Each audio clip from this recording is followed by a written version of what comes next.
Today I'm sharing my tips on how to live with food intolerances easily.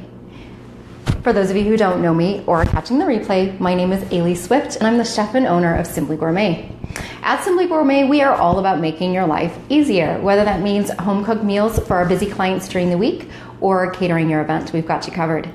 At Simply Gourmet, for the last 10 years, we have become hugely successful because of this one niche market we have found ourselves into, which is dealing with clients' food intolerances and food restrictions. This is a big topic nowadays and is something that is very overwhelming, and we have gotten extremely good at catering to these clients and making their lives a lot easier. However, if you can't hire a personal chef, then you've got one here tuning you in live to give you some of our tips and tricks.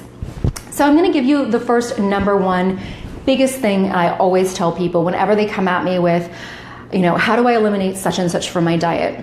Because intolerances could be a vast majority of things, and we're just going to touch base on a few of them. But when people ask me, how do I get over all of these things that I can no longer eat? The biggest piece of advice I give them, so here's your number one tip, is to focus on the cans versus the can'ts. So starting off with mindset being very important. If you are negative and focusing on everything you can't do, you are going to feel overwhelmed, stressed out, and like you're drowning. So you need to let go, number one, first and foremost, of the can'ts. If you focus on all of the cans, you will realize that even though maybe you are allergic, intolerant, or sensitive to a variety of things, there is still a huge list of food items out there that you can eat. And it can become very exciting to start to experiment with those new foods. So it's like saying, don't think about a pink elephant. So if you focus on only the can'ts, that's all you're going to see. So start with that, and that will make actually a big difference. Shifting your mindset is going to move you forward in this whole transition a lot easier. The next tip, and we touched base on it the other day, and I will probably come at you with this one more than once, is focusing on whole foods. Letting go of the gluten-free alternatives, letting go of some of the things that you have decided you eat, and made that conscious decision, I have a bagel for breakfast every morning. And focus on the whole foods. When you focus on whole foods and stay away from the gluten-free alternatives and the packaged products out there, you will easily then be able to eliminate items, and you won't get stuck in a situation where there are ingredients that you didn't realize was in the packaged food product. So for instance, if you're allergic to corn, or we had a client last week who's allergic to cane sugar, and we bought some chorizo and it had cane sugar in it. So if you focus on non-packaged foods and just whole fruits, vegetables, meats, then you're going to find you can get rid of there's gluten in there and I didn't realize it. This has soy and I had no idea. There's egg, or there's corn. These are a lot of the different allergies that can come up out there, and beyond gluten, beyond dairy. Lots of popular ones are corn, eggs, all the nightshades, which are potato, tomato, bell peppers, eggplant, that kind of thing. And some nuts as well, not just tree nuts, but a lot of the other nuts as well. So that can help you out with any of the hidden stuff. Also, let's let go of what you consider the vessel should be. So again, we're talking about changing your mindset. If you think about gluten, just for instance, as an example, that the vessel for your burger needs to be a bun, and for your lasagna needs to be noodles, and for your enchilada needs to be flour tortillas. If you can let go of what you think the vessel is, because quite frankly, the vessel's crap. The vessel doesn't taste that good. It doesn't have a lot of flavor to it. It's not providing you with a lot of nutrients. It's simply there to hold the deliciousness that is the rest of the meal.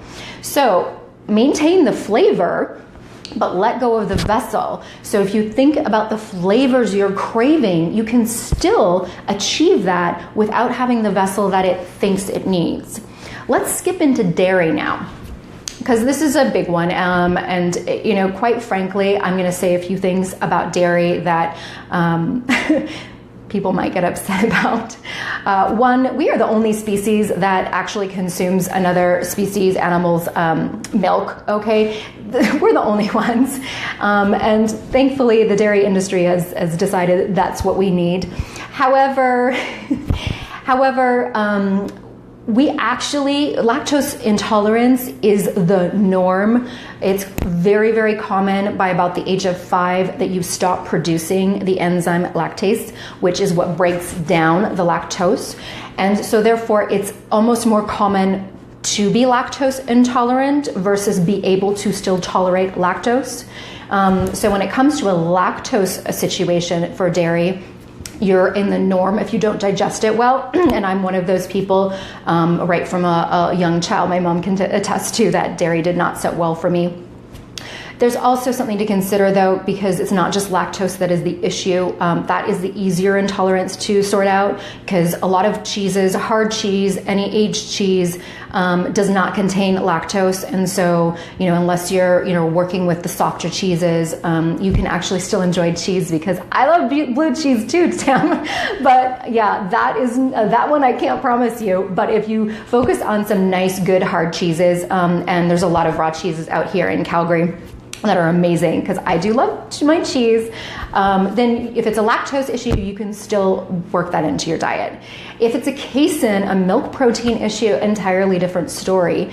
And we do work with some clients where that is the issue. And so then you need to really focus on changing your mindset and looking for alternatives to give you that creamy, cheesy kind of flavor in some of the foods that you might enjoy. You can, however, and if butter is one of those things that you enjoy, usually get away with a good quality ghee. So ghee is just butter with the protein removed. So it is clarified down, all of the protein, it has been removed, and usually that is acceptable for people with a casein issue. However, don't try it yourself. Make sure that you get it from a reputable supplier. So if it's lactose, if it's casein, here's a couple of ideas just to switch things up. Think about a little thinking outside the box. Like I mentioned before, coconut milk is a huge dairy alternative that we use. And I'm talking canned coconut, not the coconut milk you find in the containers, but just the canned stuff. Again, look at the back, make sure that it doesn't contain a bunch of ingredients you're not interested in, because it likely will. And don't just get caught up in the organic version, because that doesn't mean anything with the ingredients. So look at the ingredients on the back. And then again, just in case you didn't catch the last time I spoke about this, cooking it down longer will take away the coconutty flavor if you're worried about that. Because we use coconut milk a lot in our purees, mashed potatoes and things like that. I prefer it over almond milk. I certainly don't use soy milk, which is another intolerance out there anyways. Any sort of like rice milk, no. So full fat coconut milk is your friend. The other option though is cauliflower. So using cauliflower in a pureed form can replicate that kind of cream sauce, and to add some flavor to it, because cauliflower is very bland. So adding in flavor, garlic is great, and onions if you can, and just like getting in some flavor. But to add that cheese component, nutritional yeast is key. It's huge. So this is just a deactivated yeast. If you've never heard of it, it offers that very kind of nutty, cheesy flavor. You can toss your popcorn with it if corn is not an issue for you.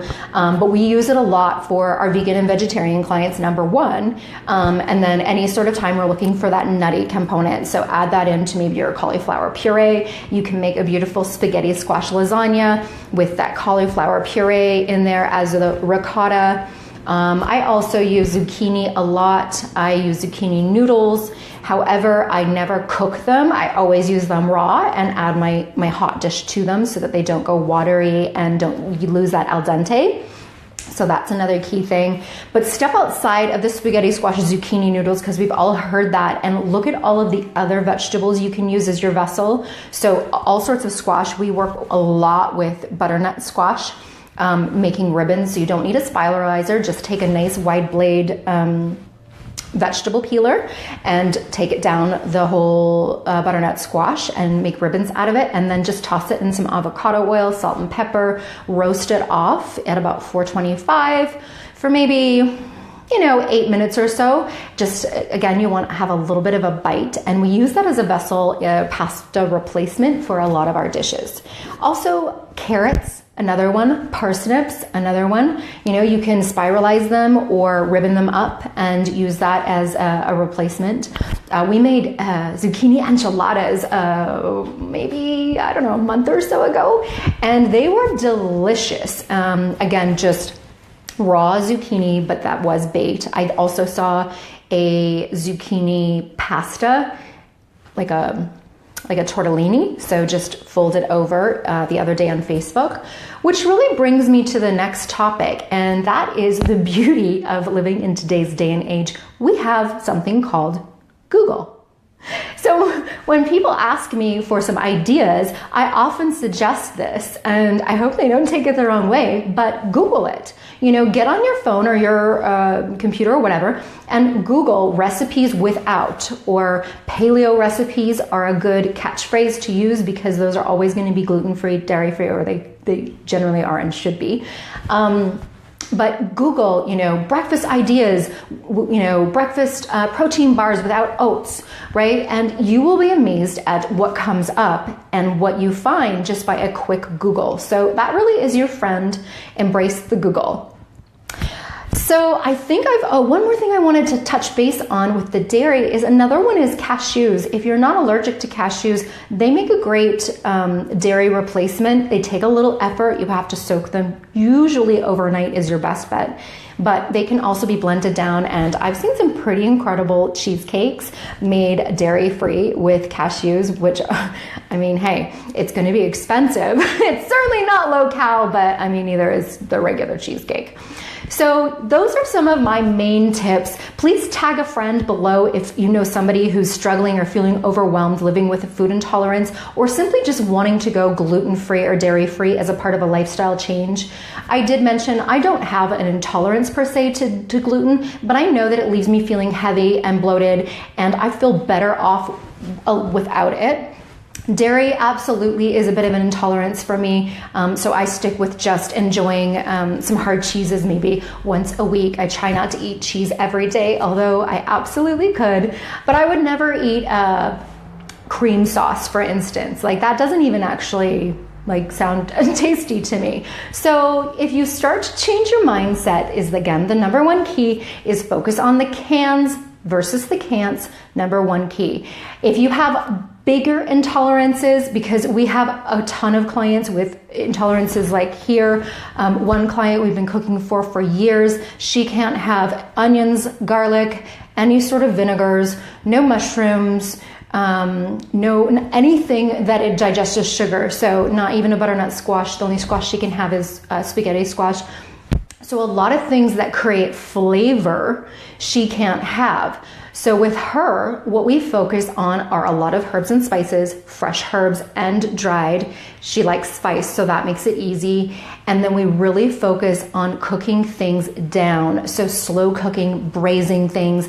If you can cook something for a long period of time, it really generates a lot of flavor. And she's often sent me text messages saying, oh my God, this is so amazing. What did you put in it? And I'm like, 3 things.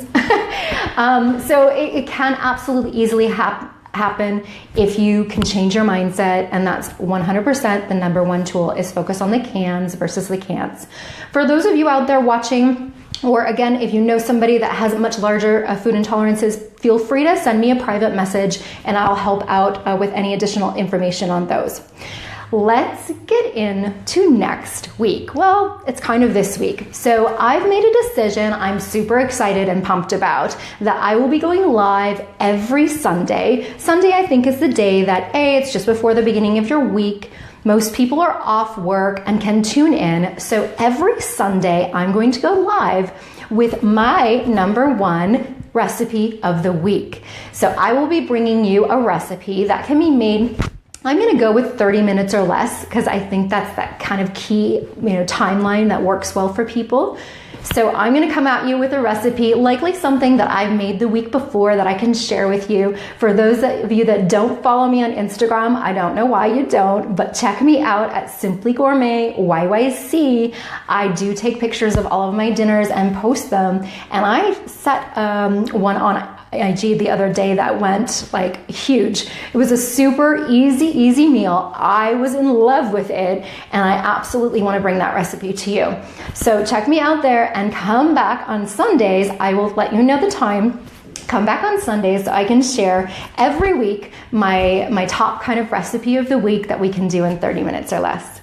So you guys, I'm out. It's Friday. Enjoy the rest of your weekend, and we'll catch you back here on Sunday. Thanks for tuning in.